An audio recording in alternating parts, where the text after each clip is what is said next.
Código Civil. Capítulo V. Da locação de coisas. Artigo 565.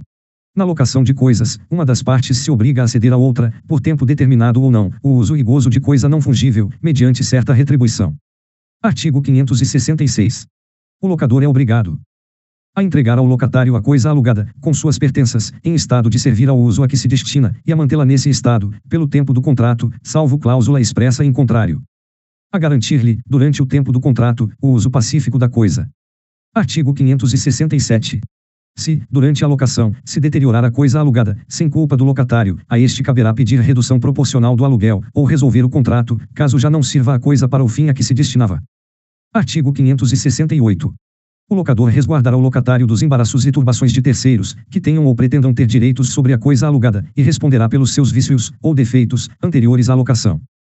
Artigo 569. O locatário é obrigado a servir-se da coisa alugada para os usos convencionados ou presumidos, conforme a natureza dela e as circunstâncias, bem como tratá-la com o mesmo cuidado como se sua fosse.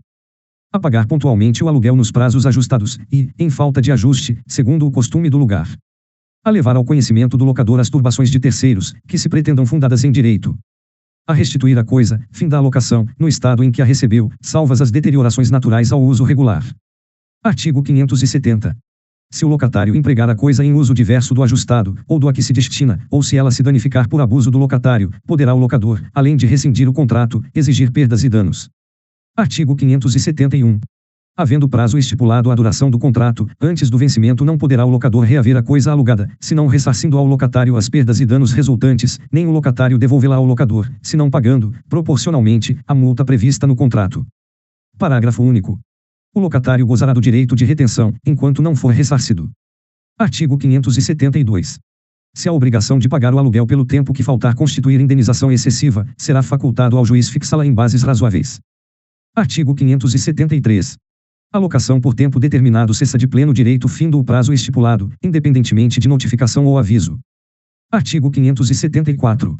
Se, findo o prazo, o locatário continuar na posse da coisa alugada, sem oposição do locador, presumir-se-á prorrogada a locação pelo mesmo aluguel, mas sem prazo determinado. Artigo 575. Se, notificado o locatário, não restituir a coisa, pagará, enquanto a tiver em seu poder, o aluguel que o locador arbitrar, e responderá pelo dano que ela venha a sofrer, embora proveniente de caso fortuito. Parágrafo único. Se o aluguel arbitrado for manifestamente excessivo, poderá o juiz reduzi-lo, mas tendo sempre em conta o seu caráter de penalidade. Artigo 576. Se a coisa for alienada durante a locação, o adquirente não ficará obrigado a respeitar o contrato, se nele não for consignada a cláusula da sua vigência no caso de alienação, e não constar de registro. Primeiro, o registro a que se refere este artigo será o de títulos e documentos do domicílio do locador, quando a coisa for móvel, e será o registro de imóveis da respectiva circunscrição, quando imóvel. Segundo, em se tratando de imóvel, e ainda no caso em que o locador não esteja obrigado a respeitar o contrato, não poderá ele despedir o locatário, se não observado o prazo de 90 dias após a notificação. Artigo 577.